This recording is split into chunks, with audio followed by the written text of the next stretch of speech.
Hey guys, welcome. Welcome back. It's good news. We all survived Monday so far. Welcome. I'm glad you guys are all here. Tonight's for us. It's a special night. It's nice the church opened up this auditorium for us. My pastors would probably freak out if they saw me up here right now, wondering what I'm going to say.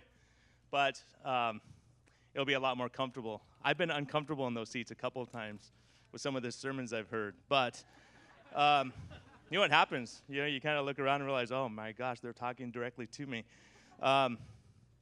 So a couple things that have come up over time. You know, we've had some feedback. And I just want to encourage you guys to really dive in and do your homework and research and look for yourselves. Because a lot of people have been asking, I want a meal plan, just tell me what to do. If you want that, you talk to the nutritionist, because we're all different. We've been trying to make that point, is that it's not one size fits all. So, you know, it's important. Do what you like. Look it up. You can just Google and put in keto and then whatever you want to make, you know, desserts and whatever. So it's important because everyone who's been up here speaking has spent hundreds of hours looking at this stuff. So to put it all down and say this is what you have to eat is really tough in a large audience. And that's what we've argued about with the food pyramid, saying, hey, it doesn't make sense to have one size fits all. So all of us, depending on how insulin resistant we are and all that kind of stuff, we're going to have to do things a little different. Some people can get away with more of those evil insulin-sensitive people that can eat whatever they want. But, you know. So also we have a Facebook page that Rachel came up with, Rachel Gregory, and Jeff Cotterman from Tri-System. So this is something where people can go on and ask questions of each other. And kind of, we want to build a community in San Diego, and that's why we're doing this. And so, you know, if you have something that you're struggling with or something that's been helpful, a lot of people out there have been through the same thing, and they'll say, oh, try this is what worked for me, or try that. And just so everyone kind of pulling together and helping each other out. And also, I just want to make it clear, I think we made it pretty clear at the beginning, but we're not giving you medical advice one-on-one. You know, this is our experiences, and this is what we're seeing, and this is what's exciting to us. And so, you know, people with diabetes, if you're on blood thinners, check with your doctor. You know, talk to them about stuff. Because Mark's talking about fasting today, and kind of, you know, the big thing is it's not all just about diet. It's a misconception that we think we're going to change what we eat, everything's perfect now. Just like you're going to convert to a different religion, everything's going to be perfect, you're never going to have troubles. So I think it's important just to understand that and know stress is a factor, sleep's a factor, and a lot of the stuff Mark's going to talk about is getting our life back in order. A lot of us are stressed and tense and running around, and all those things are spiking up our insulin that we're trying to bring down with our diet. So it's a big picture story, not just, okay, I'm just going to eat this now and everything's going to be great. So I just want to make that pretty clear. And also there's some recipes in the back. I don't know, and at the last night to keep you guys here, we're going to have some of those made for you on the 6th night. So basically, just so you guys know where we're going with this, next week is going to be Jeff Cotterman from Tri-System Nutrition talking about his stuff, about exercise, activity, the best exercise for this kind of lifestyle. And Mark's going to finish up next week also, and the week after that, we're going to have a question and answer. So all this stuff you're experiencing or thinking about, I want you to just write those things down and hold on to that. So, gosh, this question's been bugging me. And we're going to have enough of us up here to hopefully be able to answer those questions. Or say we don't know the answer to that question, let us look it up. And so the last week is going to be about you guys and our stories and how lives have changed. The people who were here Sunday. Oh, just so everyone knows, this is the place now. We're not going to do Sunday mornings. The church was nice enough to give us this big room. So we're all going to come here on those days. On Monday night, this is where we're going to be. No more Sunday mornings. So let your friends know. Don't make them go there and see an empty wall, empty room. So the last night is going to be our stories and our experiences and maybe our struggles, maybe other questions that have still come up. So that's kind of where we're going with this. And hopefully by then we'll all be experts. And has anyone here tried changing their diet so far? Wow, a lot of people, we convinced you. Good. And so hopefully we're going to have a lot of stories on that and some changed lives. I'm seeing it every day now. I'm excited to go to work again because I'm seeing people that are doing better and feeling better, and arthritis getting better, moods getting better, you know, stabilizing a lot of stuff, and it's really exciting. So, Mark Waddell. Hey, Mark, you know, the reason we're all here is because Mark Waddell. We were at my kitchen table talking, and we started to look at this stuff, and Mark said, you know, this is powerful stuff because we both realize the church is hurting, and like I said before, a lot of people out in the community who aren't used to being in a church, this might be kind of scary for you to be here. I know I've been in your seat before, and I understand that. We started realizing we're not a good example a lot of times. We're stressed, we're tense, we're snapping at people and not doing the right stuff. So we both saw, hey, if we're doing these things, and Mark's going to make this very clear, and we're seeking after God or seeking after peace or seeking after being a better husband, employee, or whatever that might be, we're just better people that way. So I'll get off the stage.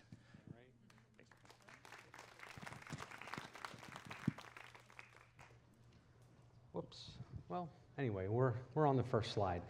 Tonight I'm going to be talking about spiritual fasting, but I'm also going to be talking about everything else that is involved in fasting. So I'm going to be talking about the emotional aspects of fasting, the spiritual aspects of fasting, and there's a lot of other things that you can do during fasting that you maybe didn't think about. But it's a perfect opportunity to do a lot of reevaluation, to look at some of the things that you do, some of your habits, and behaviorally, food-wise, the relationships with your family.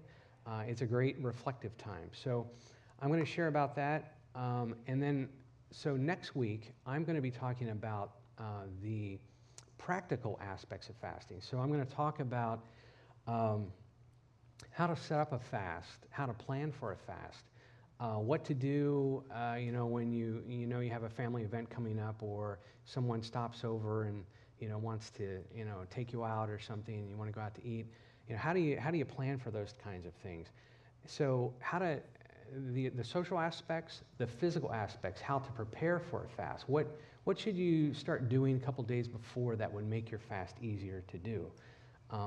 And also, I'm going to be talking about tonight the extended fast or the period fast. So I'm going to be talking about a fast where you're not eating from this date to this date, and the benefits of that type of fast. And you can apply that to the ketogenic diet to some degree, and to intermittent fasting. So I'll also cover that. So next week I want to give you practical tools to be able to start your fast, and that's really what all of these sessions have been leading up to give you the confidence to know that your body can handle fasting from the metabolic perspective, from the health perspective, and then the testimonies to say, hey, if Chuck's already lost 120 plus pounds, that's incredible. I've lost weight, Brian's lost weight, Jill, if you were here on the second session, you heard her testimony, wonderful, inspiring testimony. So to give you the confidence that if other people can do it, you can do it also. And it's just about really taking that first step. And then, so after next week, between the 4th and 5th week, is the time that we want you to put all of these things into practice. So if you want to try out, if for those of you who haven't done the ketogenic diet, it's an opportunity to start it. If you want to try intermittent fasting, go ahead and try it for part of that week. Or if you want to try extended fasting, like what I'll be talking about, go ahead and try it. You also could do a combination of the three. You could start out with a ketogenic diet, move into intermittent fasting, then move into extended fasting if you wanted to, for as much time as you want. But then the following week, when we're going to have the round table up here and the panel discussion, that'll give you the opportunity to ask your questions and get those answers. And so that's really what we want this to be, a hands-on type of group of classes that we're teaching. So we want you to walk away from this having the tools to be able to fast and understand the whole parameters of fasting and all of the benefits of fasting. So let's go ahead. And so what I'm going to do next is really give you a little bit of my background, how I got into fasting, talk a little bit about my perspective of where I'm coming from, and then we'll jump into spiritual fasting. So here are some fat pictures of myself. Chuck showed his and Brian showed his, so I figured I needed to show mine too. The one up there is me eating Activa yogurt, high carb yogurt, and I have a cane too. So It was hard for me to get around for a while. And then, the bottom progression shows me, figuratively me, basically starting to run and jog and then to lose weight, and then doing some races and so forth. So what was my inspiration? How did I get into fasting? I've been fasting for not consecutively, for a little over 30 years, and I started in my late teens. So my inspiration was my father. My father had his own business, but he also was a part-time pastor and a part-time minister. And he worked a lot with alcoholics, people with drug issues, and people recovering from different addiction issues, and people in different dire situations. He also spoke at a lot of different churches, conferences, and some events. And so he was always looking for direction and insight into how to help people and for topics for what to speak on. And so the nature of my father's business required us to drive a lot, and so I would ride along with him, and so I'd talk with him a lot. And so I'd notice, obviously, when he was fasting, so I asked him a lot about it. And so my father was the one who really got me into fasting. If my father hadn't been into fasting, I probably would have, given up chocolate for Lent. That probably would have been my extent of fasting, because, a lot of times people think it's too insurmountable. It's too difficult to miss a meal or miss a day of not eating food. But it's just taking those little steps at a time. So I did a lot of fasting with my father. A lot of times when he would be fasting for something, I would also do the same thing with him. And his longest fast that he did was 40 days, and I did a 7-day fast in my late teens, which was one of my longest fasts at that time.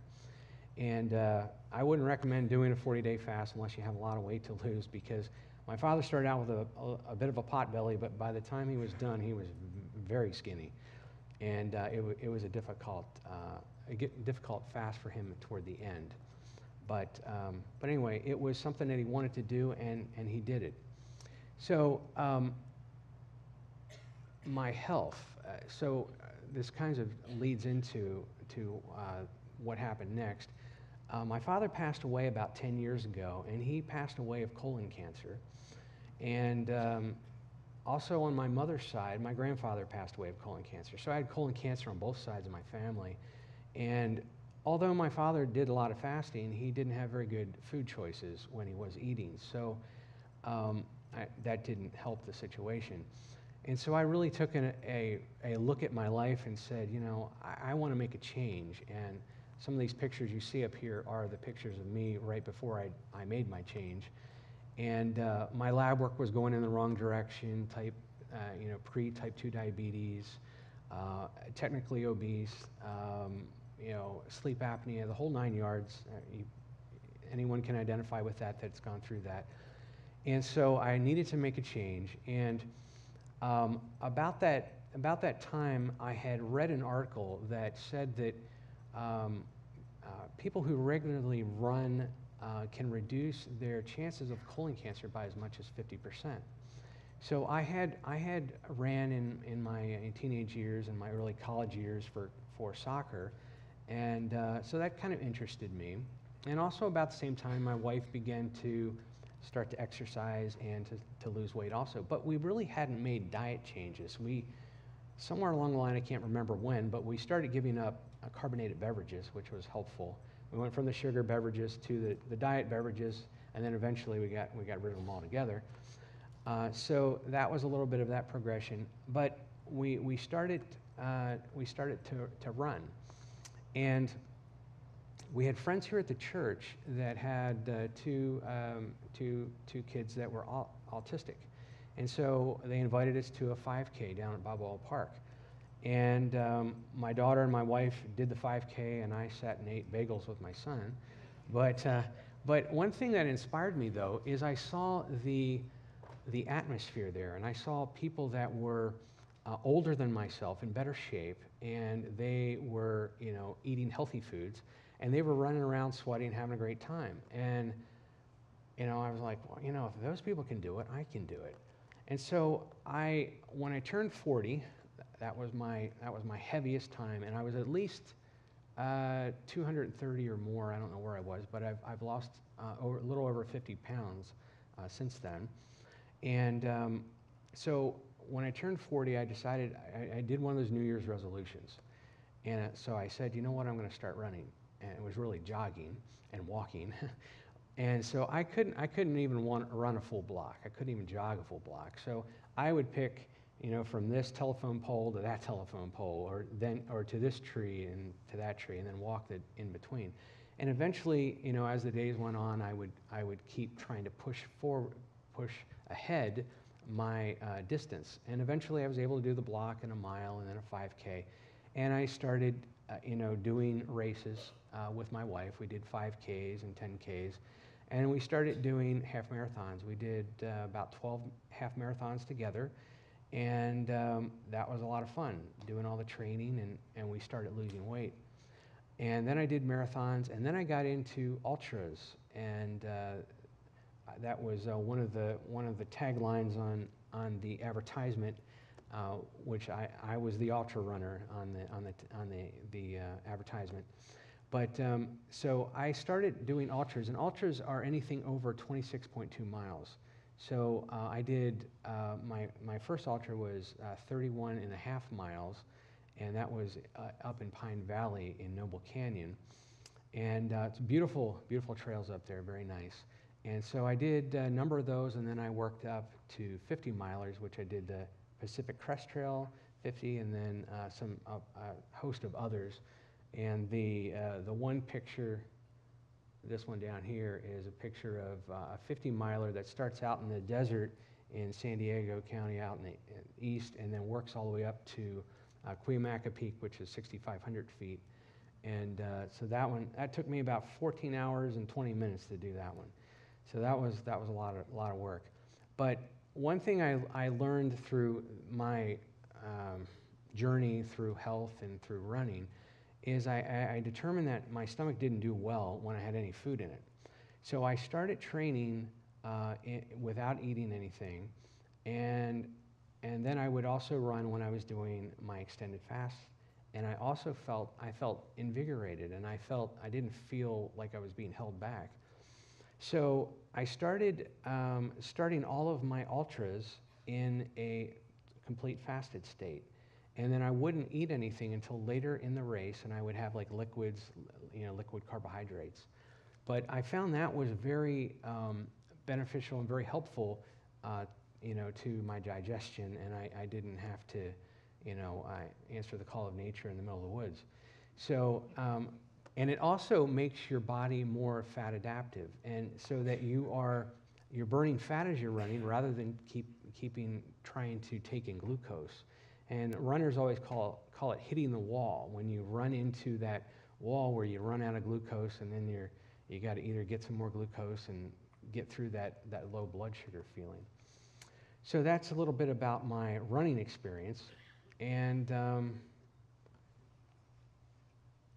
my next topic is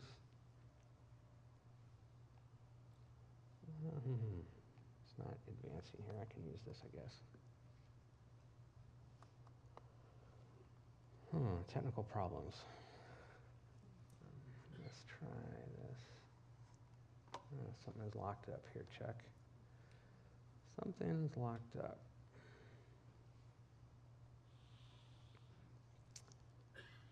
Sorry about that. I don't know what's going on here.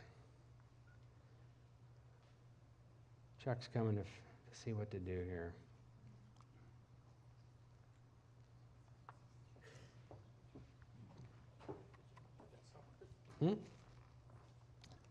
This isn't advancing. Nothing here. There's no mouse movement.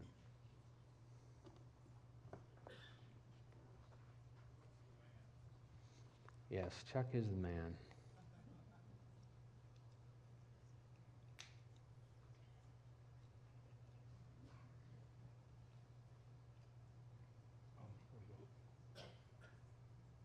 Where we at? You on the next one? Yeah, right there. Okay. Okay. Okay, perfect. Stop button on here. Oh, okay. Yeah, it worked out. Okay, so thank you, Chuck. So my perspective of how that gives you a little background of how I am viewing things, viewing life, viewing the body, viewing nature, food, etc. Is I'm a software designer or a software engineer, and I see design in everything. So I think about the building process and how everything goes through a design process. And when we have customers that come to us and ask us for something, they usually write down their requirements, and then we go through a design phase, and we write up how we're going to do something, and then it goes to a building phase, and then it goes to testing, and then it goes into production. And anyone who builds anything knows how that works. So I look a lot at design, and I'll be talking about that a little bit later as we go through here. And everything that has a design has a purpose. And if you think about that, we don't build or we don't create things just for fun. I mean, if you do, you're wasting money doing something. But normally when we build something for a purpose. And that's how I view our bodies. It has design and it has purpose. And if we look at design in the functions of our bodies, we can discover a lot of interesting things. So, spiritual fasting. So how I got into specifically spiritual fasting, I already mentioned my father was my inspiration. But, when I was a teenager, I didn't get into fasting because I wanted to lose weight. Because if anything, I wanted to gain weight. I was as skinny as a rail, and I wanted to put weight on. I didn't get into spiritual fasting in order to improve my lab work. I didn't even know what my lab work was at the time. But I got into spiritual fasting because of the serenity and the peace that I saw that my father got, and the insight and the direction that he had. And so that's what attracted me, and that's why I began fasting. So I already mentioned this, but I'm going to be talking about specifically extended or period fasting during our talk here. So spiritual fasting. I think a lot of times that people have a very, generally we have a narrow view of what fasting is. We think that spiritual fasting specifically is about trying to get God's attention and trying to beat up our physical flesh to try to get his attention, or try to grovel and wear sackcloth and ashes, try to get his attention. But that's really not what fasting is about. Fasting is about building a relationship with God. And it has so many more applications, even broader than that. So fasting is not simply, so like if you ask anyone on the street, or even in the church, many people are going to say that fasting is about not eating food. And, it's just not about eating food. There's much, much more than that. And then also, I want to point out there's water in the middle there. So when you're fasting, obviously, you got to drink a lot of water. That's pretty much all you're eating. So it's not about penitence. Penitence is not about punishing yourself. It's much bigger.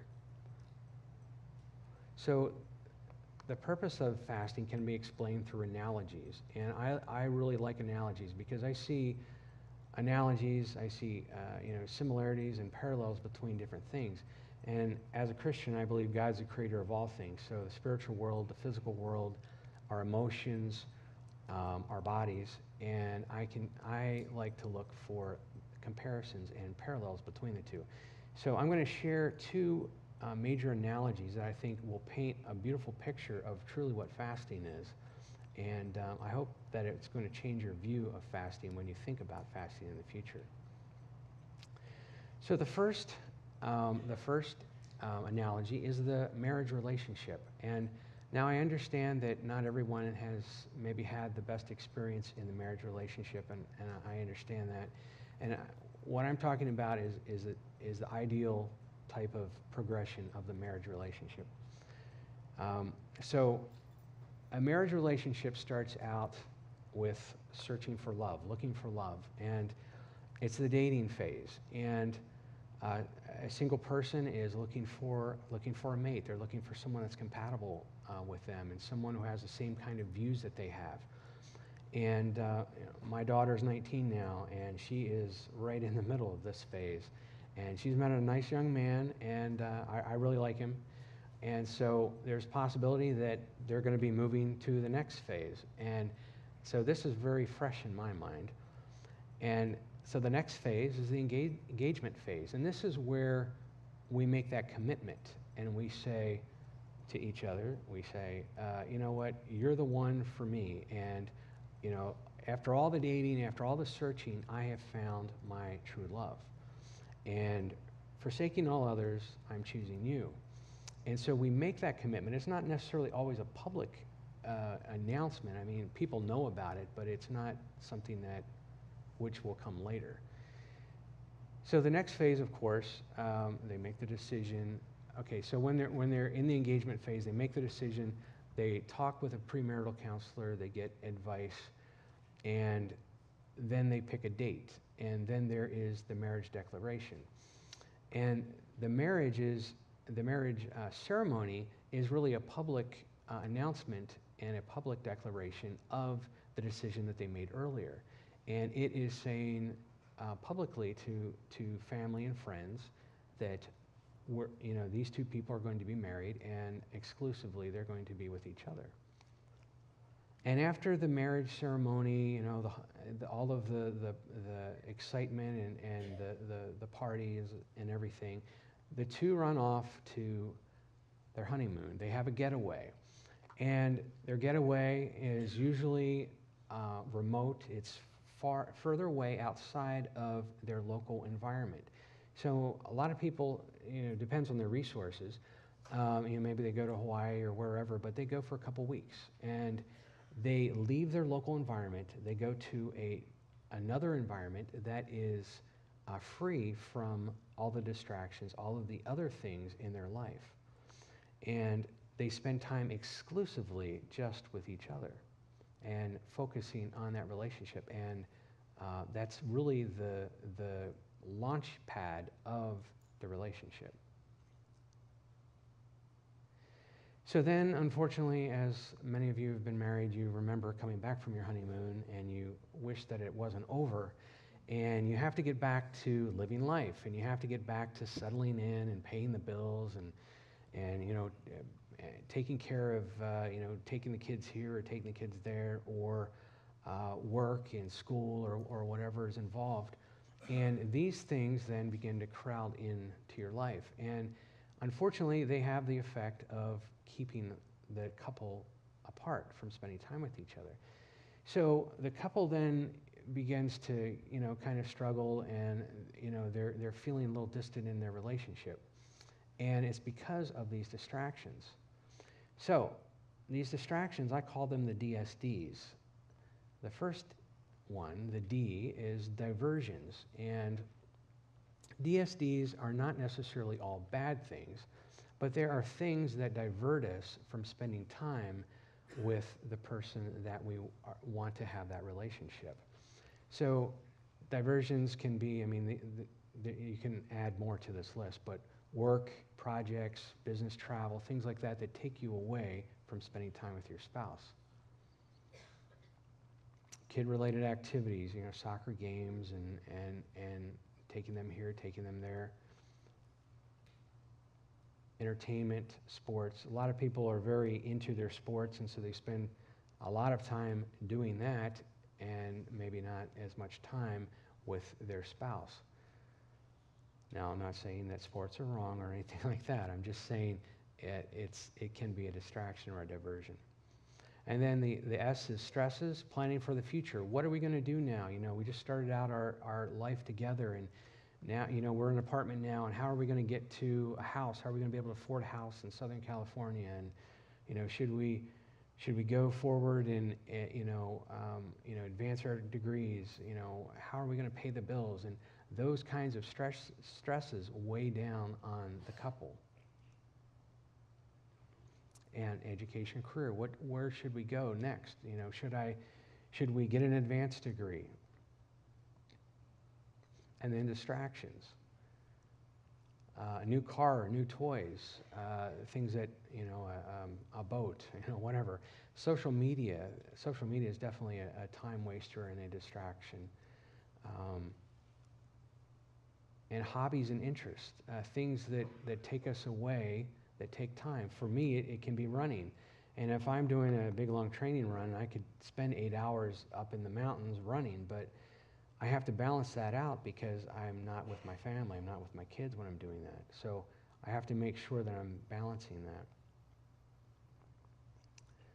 And then there's friends that want to go out after work and go out and get something to eat and take you away from maybe spending time with your family or going home to be with your family. So, time and attention. So they go back. The couple that I've been talking about, they go back. They have a checkup appointment with their premarital counselor, and they explain what's going on. That they feel distant. They feel like their relationship's really struggling, and they just feel like they're not spending enough time with each other. And they explain what's going on, and their marriage counselor says, you need to spend more time and attention together. You need to get away. And so the marriage counselor says, you need to have a regular date night. And you're like, okay, yeah, that's right. That's a great idea. We forgot about that. You told us that earlier. So they pick Thursday nights, and Thursday nights is their night to get away. So they drive into town, they watch a movie, they have dinner, or they go for a walk. But about 8 o'clock, then they start thinking about, hey, we got to get back to relieve the babysitter. We have to, I got to get up tomorrow and go to work. I got all these other things I got going on this weekend. I got this trip I got to plan for.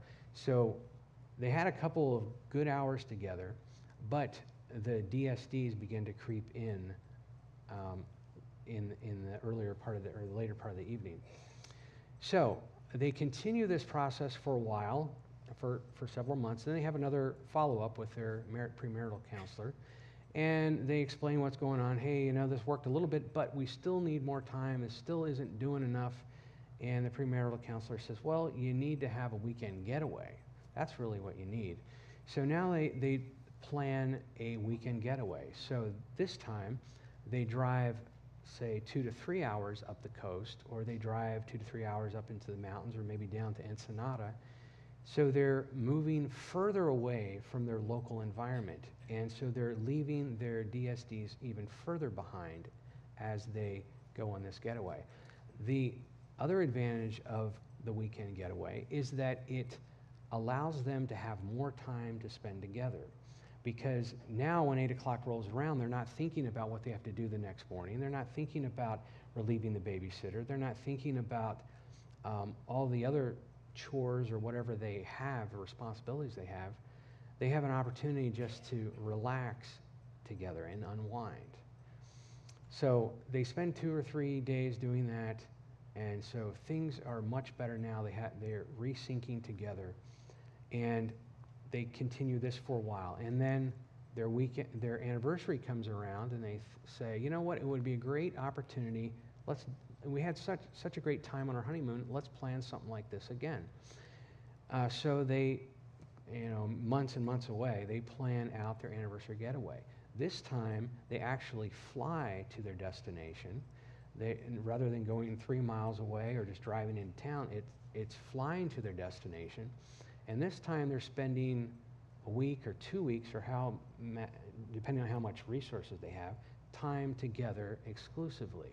So the point is they're not taking their DSDs with them either. So they're not taking the mother-in-law with them. They aren't taking the kids with them. They don't take their work laptop with them. They don't take an unabridged novel of War and Peace that someone likes to read. They're not doing personal interest items. They're doing things together. And so now they're having a wonderful time on their anniversary getaway. So now their marriage is back to the way it was, and they're feeling excited and happy. I have technical problems again here. Hold on.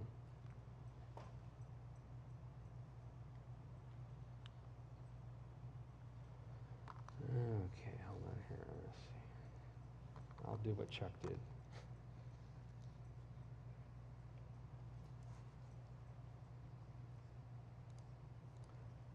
I'm almost to the punchline, so. You're wondering where I'm going, but this is a 2-for-1 deal. So you get marriage counseling and you get fasting, all in the same thing. Okay. Let's see here. Let me get this running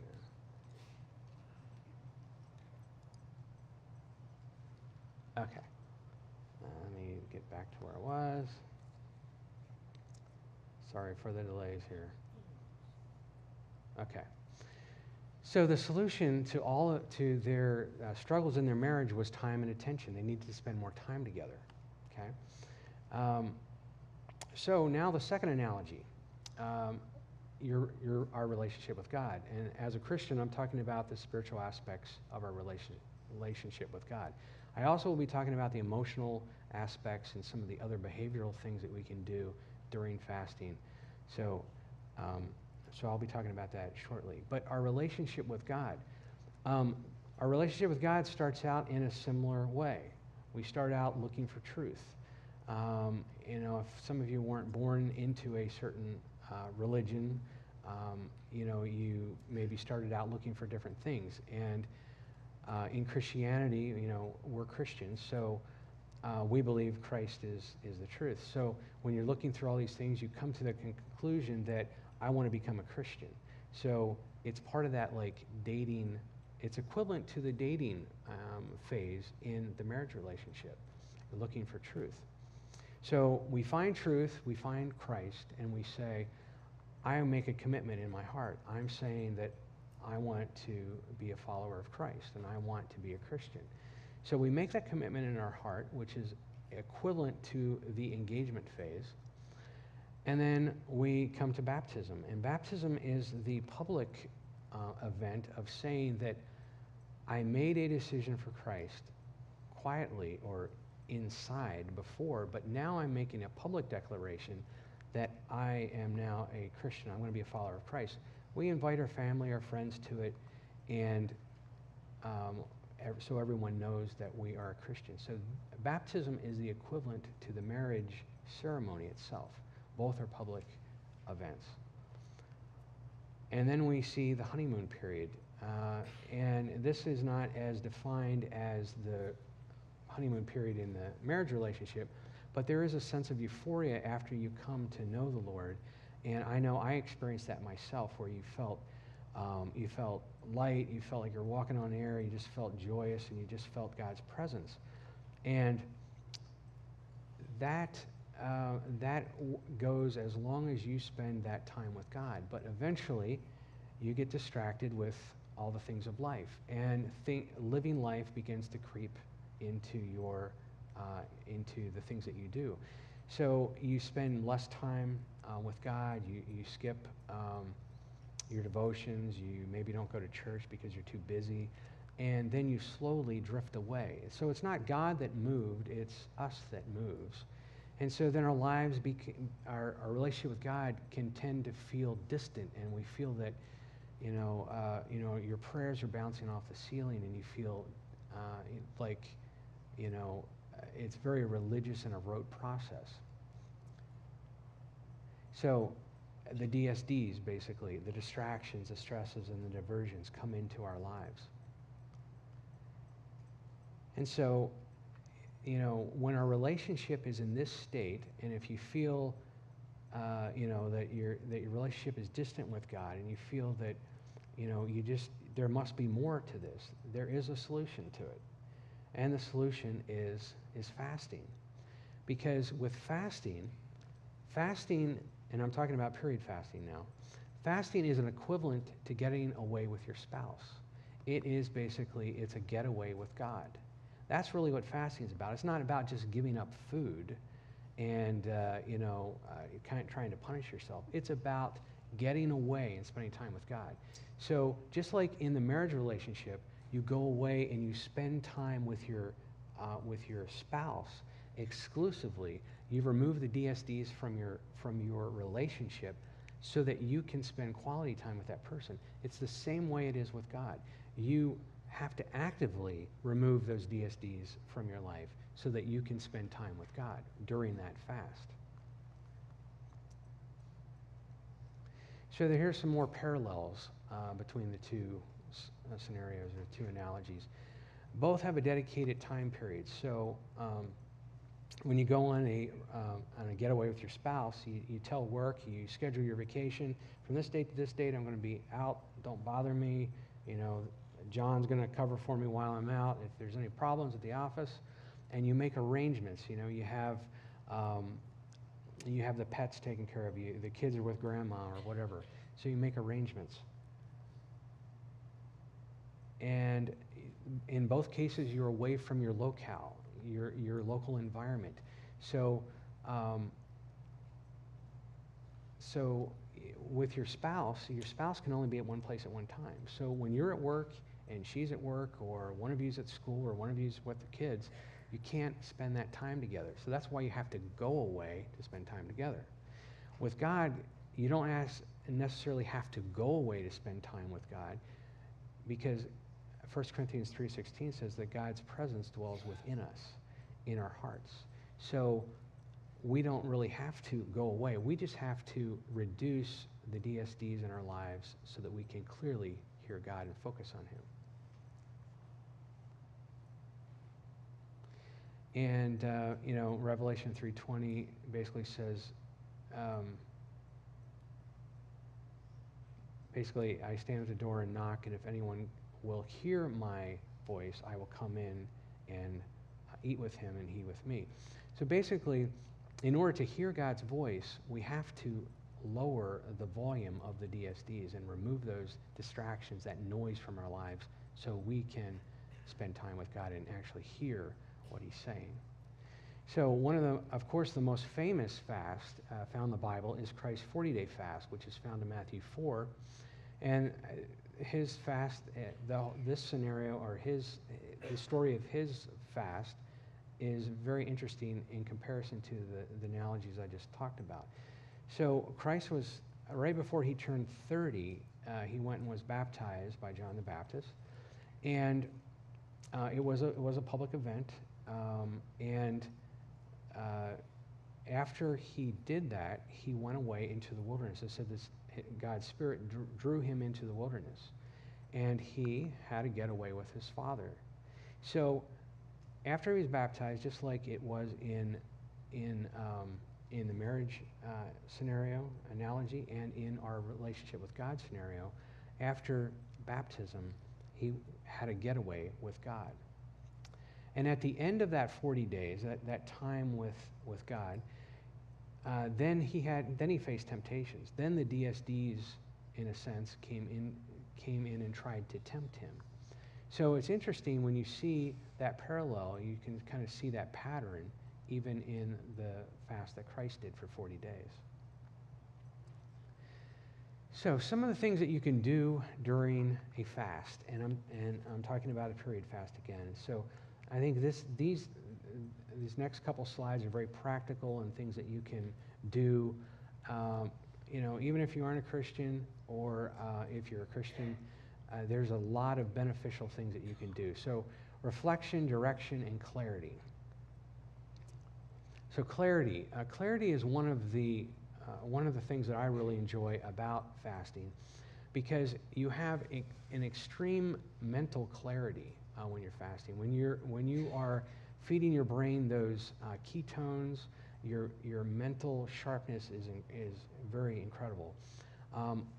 With what I do, there's been projects and things that my team has worked on for a while and struggled with, and I worked on it, struggled with it for a while. But in the midst of me fasting, I was able to knock it out in a short period of time.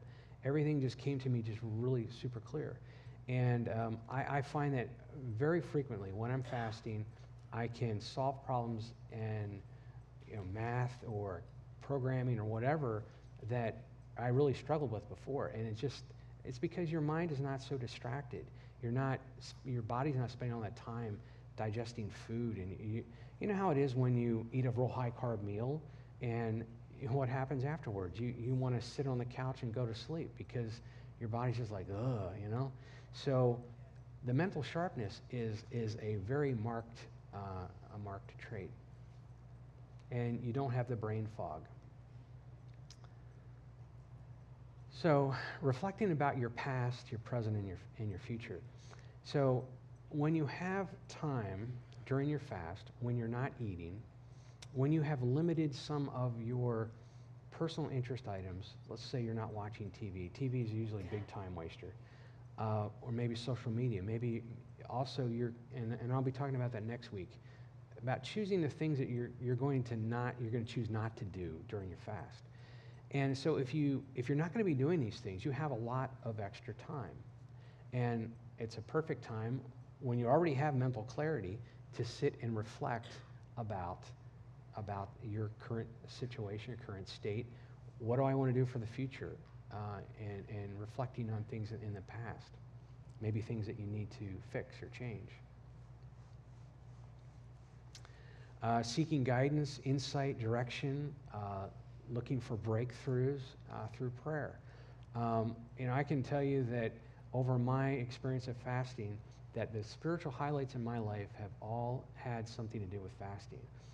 And I don't think I have had a fasting experience where where things were going great and I didn't enjoy it, or anything like that. I always feel better. I always feel invigorated. I always feel like I have more direction and I feel re-energized. So it's not like you're feeling tired or you're feeling worn out. You actually get re-energized.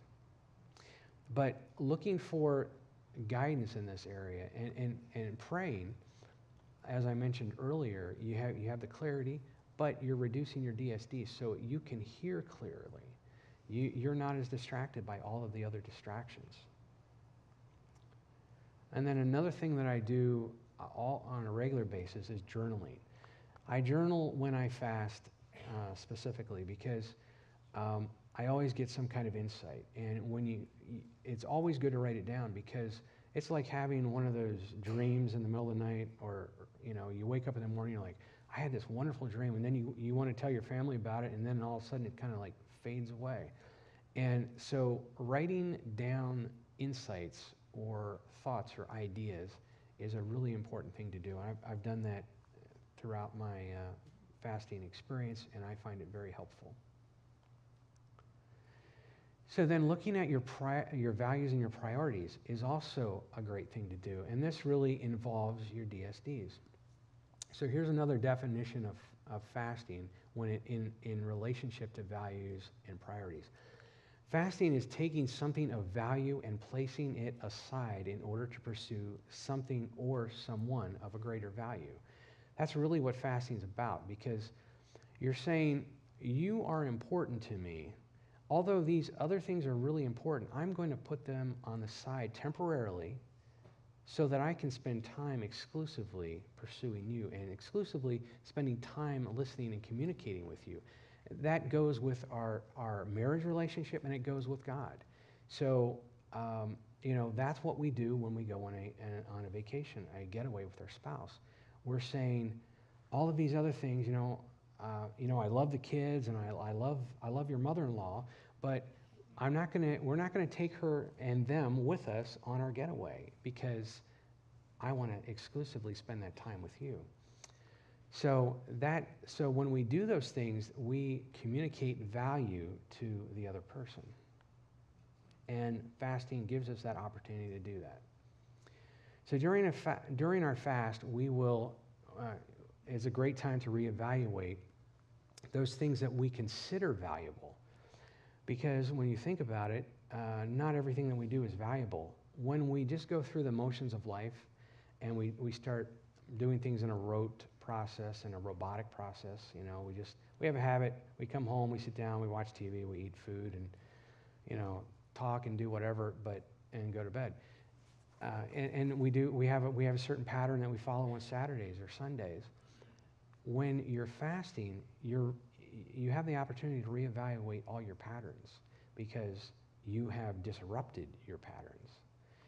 So it's a great opportunity to really go back and re-rate the things that you consider valuable. So habits, personal interests, things like that. If like for me, I mentioned running.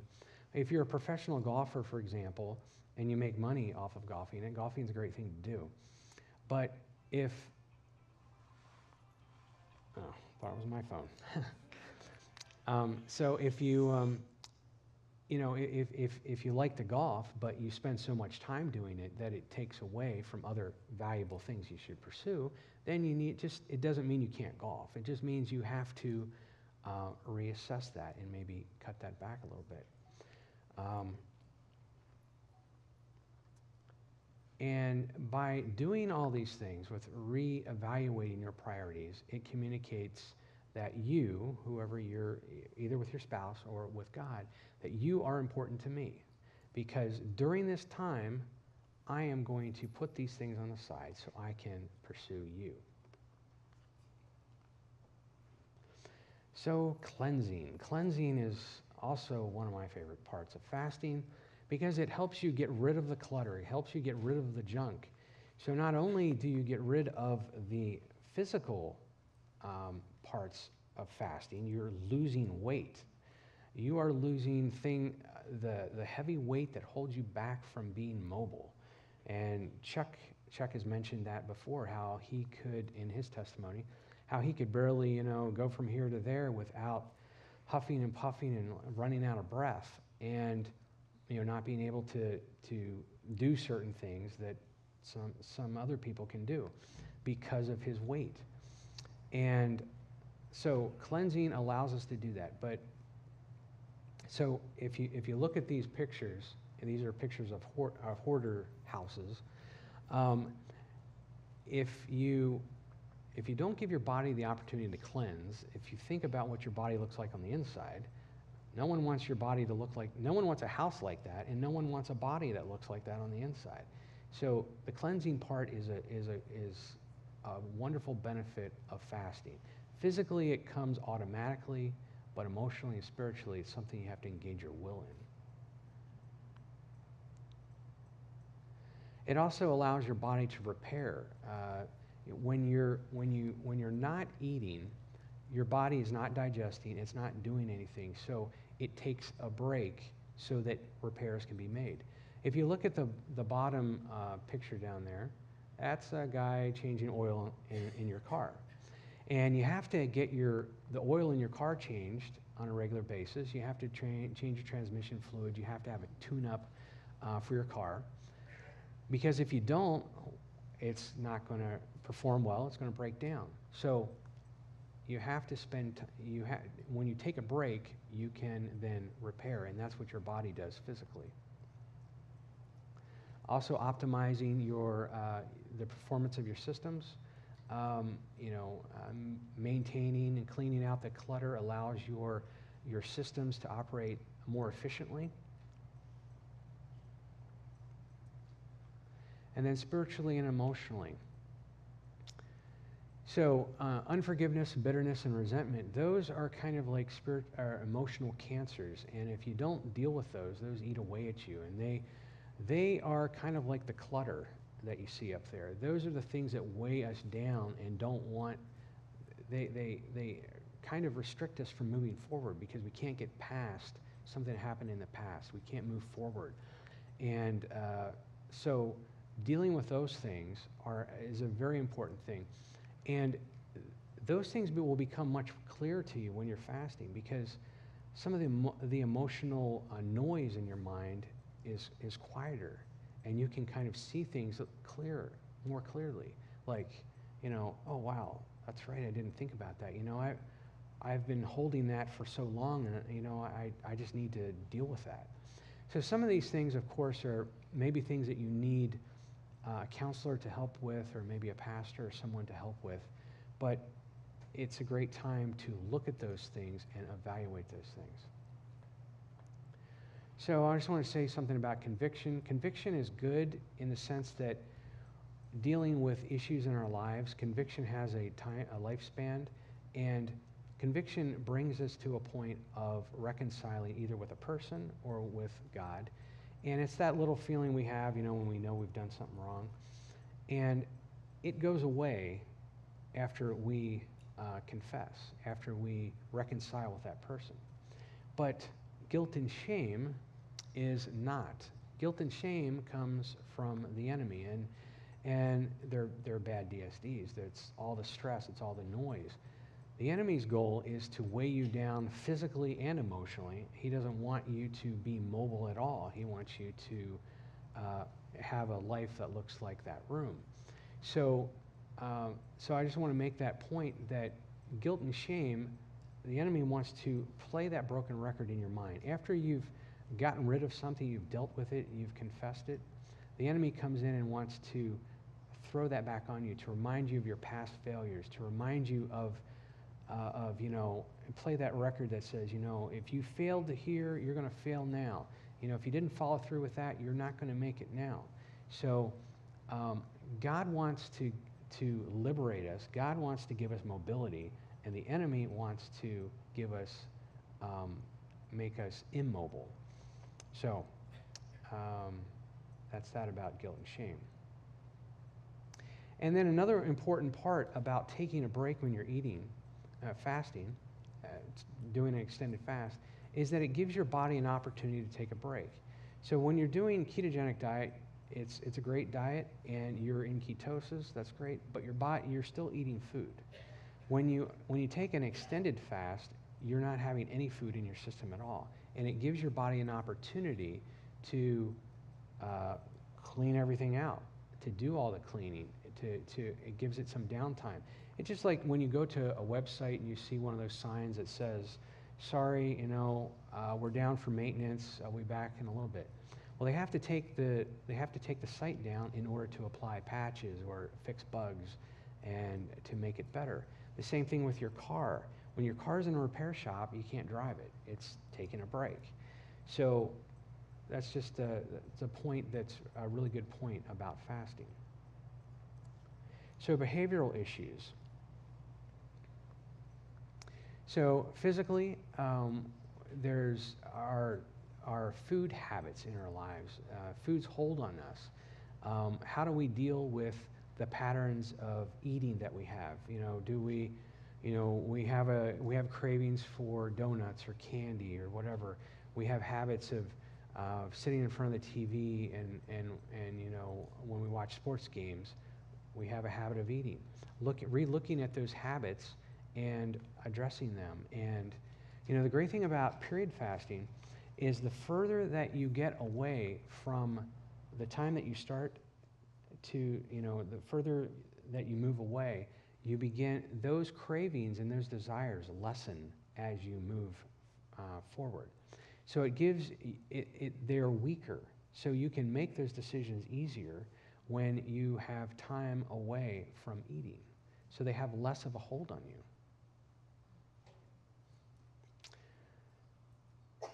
All right, so spiritually and emotionally, really looking at those personal interest items that really feed our carnal nature. If you're struggling with, trying to reduce the amount of swearing that you do, and you're listening to music that has a lot of swear words in it, then obviously maybe that's something you ought to think about cutting out.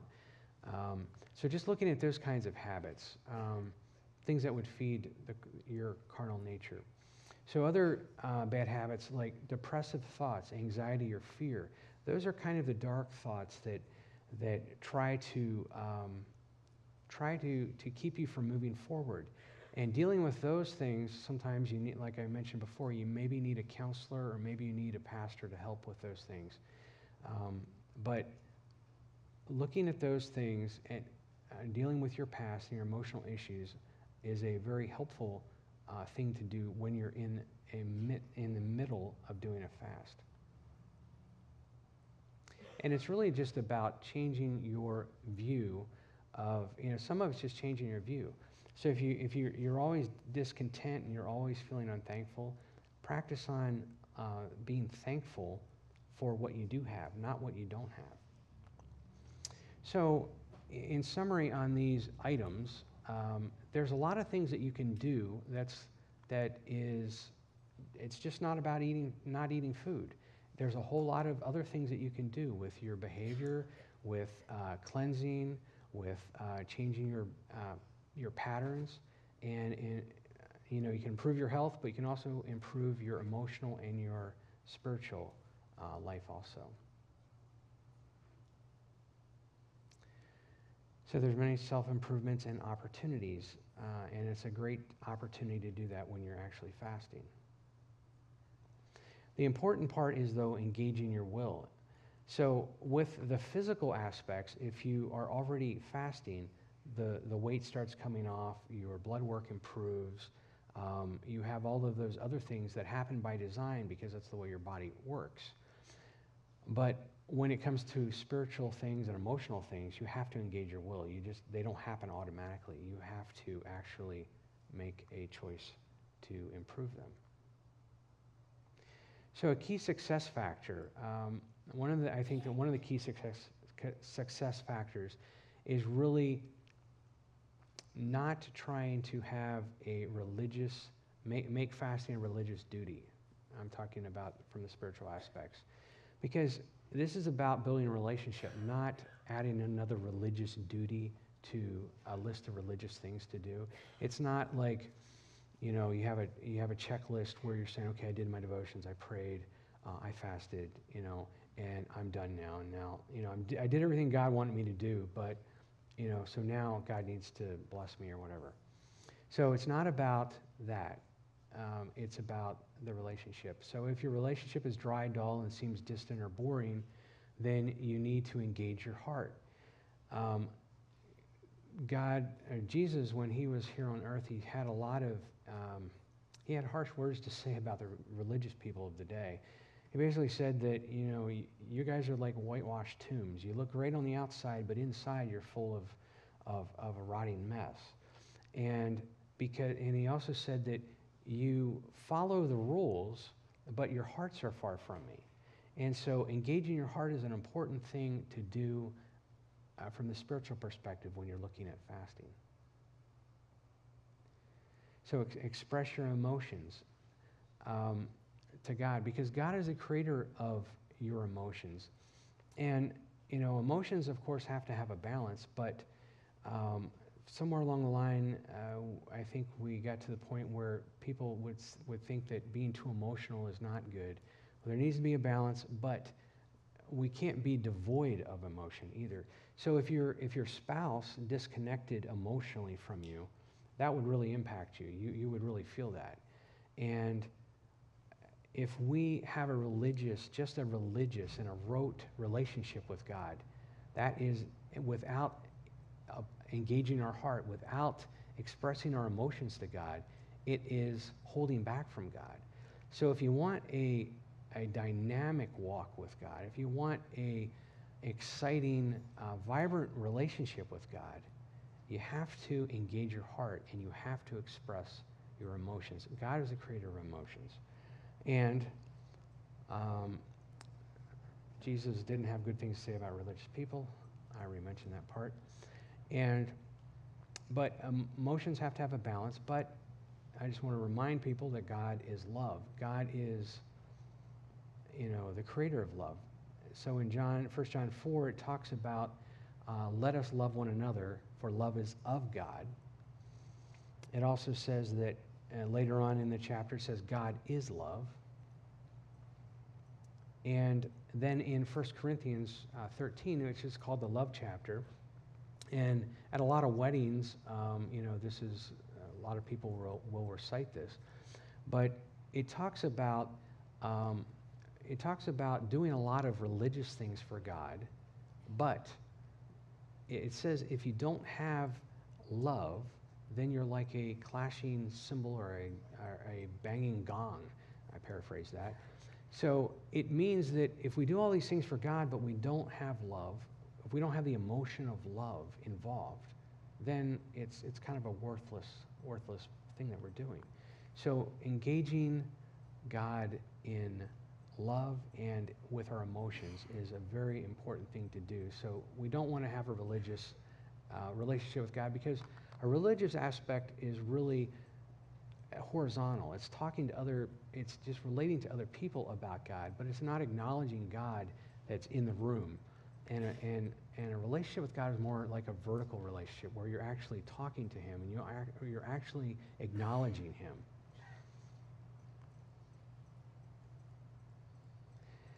So God wants us to express our emotions to him. And so freedom. So all of this is all about freedom. You know, what we've been talking about the last couple nights, why you're here is freedom, if you really think about it. You're here for freedom physically, to improve your health, or maybe you're here for freedom from the spiritual perspective, or maybe the emotional perspective. But all of these things can be found through engaging our wills and through fasting. So now's the time to make a choice. So physically, we can shed the pounds that give us the mobility to move. You know, the opposite of freedom is being weighed down, not being able to move, like this guy going up the steep hill with a backpack on. So we can have freedom from that physical weight that weighs us down. We can have freedom from poor health through fasting. And we can have spiritual and emotional freedom also in the area of weight, because there's a lot of emotional things in our lives that hold us back from moving forward. If you know, I've been talking about that tonight, but it's true that there's emotional weight in our lives, and if we deal with those things, we can move forward and we can have more mobility. And our spiritual health with God, improving our relationship with God, fasting is an opportunity to do that. So in Matthew 11:28, it says, "Come to me, all of you who are weary and heavy laden, and I will give you rest." And I think that's what everyone wants. Everyone wants rest. They want freedom. They want to not be struggling with emotional weight, physical weight. They want to be free. So in summary, hitting the reset button, getting back to your designed state. So, you know, we were designed to not eat the diet that we have today. That's the reason why we find ourselves in the situations that we find, especially in America. You know, we were designed to eat differently, and if we get back within that design, then we're going to have good results. So when you follow a design where there are parameters, and you follow those parameters and you stay within that design, you get good results. When you're outside of the design, you get negative results. So hitting the factory reset button is what fasting can do for your life. You know, you have those little electronic devices and you get them all messed up, and you have all these parameters pushed, and you have, you know, you can't figure out how to get it back to the way it's supposed to be. Well, a lot of them have a factory reset button, and you push that and then it goes back to its designed parameters. And that's what I'm saying. Fasting allows us to get back to your design parameters physically, spiritually, and emotionally. The spiritual and emotional part requires more work because you have to engage your will, as I mentioned. But you can reset your health, you can reset your behavior, you can reset your spiritual and emotional self. So I just want to encourage everyone to view fasting from a different perspective of just simply about not eating food, because there's so much more things that you can do with it. It's not a really small, narrow thing. It's really a broad thing, and there's a lot of applications to it. I've really enjoyed it over my many years of fasting, and I hope that you guys will embrace fasting. But the period fasting is something that I would really like to encourage you to at least try once in your life, or maybe once a year, because as I mentioned earlier, it gives your body a complete break. And giving your body a complete break is a healthy thing to do. It allows you to get that stuff out of you that's been in there for a while. It's like Brian talking about those Krispy Kreme donuts that you ate 2 years ago. You know, it allows you to just to clean out your body and detox it. It also gives you that opportunity to really spend time listening to God. So I hope that painted a picture of really what spiritual fasting is about. I didn't really get into a lot of deep biblical things or a lot of deep scripture, but I think from a perspective of the analogies, I hope that painted a picture so you can really see that it's really about spending time with God, not about just not eating. So anyway, please reach out to me if you have any questions. Next week, I'm going to be talking about more of the practical aspects of fasting. We'll make sure that this works better next week. And so next week, we want to give you the tools to be able to plan out a fast if you haven't done that before, and maybe just some tips if you're already a faster that will help you in making your fast more successful. So anyway, thank you all for coming, and hope you enjoyed the night, and hope to see you next week. Thank you. Thanks, Mark. Thank you. Yeah, I think this is alien to a lot of people. From a doctor's standpoint, I just want to give you a couple minutes. I won't keep you too late, I promise. But within 5 seconds probably, I could tell. Someone comes in my office and they sit down, I see them sit down, I look at their body language, and I could tell they're depressed, stressed, tense, what's going on. Very quickly. If that doesn't tell me, I'll say, how's life? Or what do you do for fun? How many people sit there and look at me and think, I don't do anything for fun. So part of what Mark was talking about is like taking those times. If you enjoy, I happen to like to go to mission trails and go for a hike with my dog, right? No one bugs me and I can think and things are clear. I think what we're getting at is it's kind of like you could be downtown New York City and cars are honking and crazy stuff and your text messages and people are bugging you and you can't really think, you can't focus. And I think a lot of us go through life like that. We don't drive to Las Vegas full, well, some people might, but we don't drive full throttle all the way there. We take a little break. I have friends who are Navy SEALs. They go in, they do their bad stuff, whatever they have to take care of, but they're there for 2 or 3 days and then they're back home. They're relaxing, they're having dinner with their wife, they go back to normal life. The guys on the front lines for 6 months come back with more PTSD, more problems because chronic stress is a problem.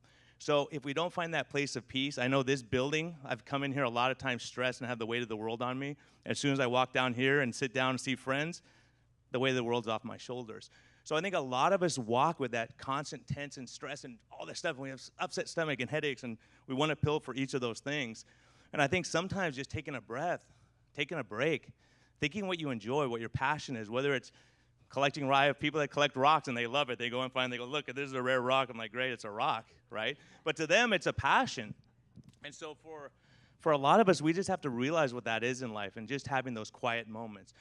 And with regard to fasting, that's kind of a scary topic for a lot of people. And I think we're fasting at night when we're sleeping for 8 hours probably. Hopefully we're getting 8 hours sleep. But taking care of our whole body, it's not just about diet, it's getting enough sleep, not being stressed all the time, doing stuff you enjoy, having that downtime where you could take a breath, working out, doing things that you know you're on the right path, even if you're on that first step.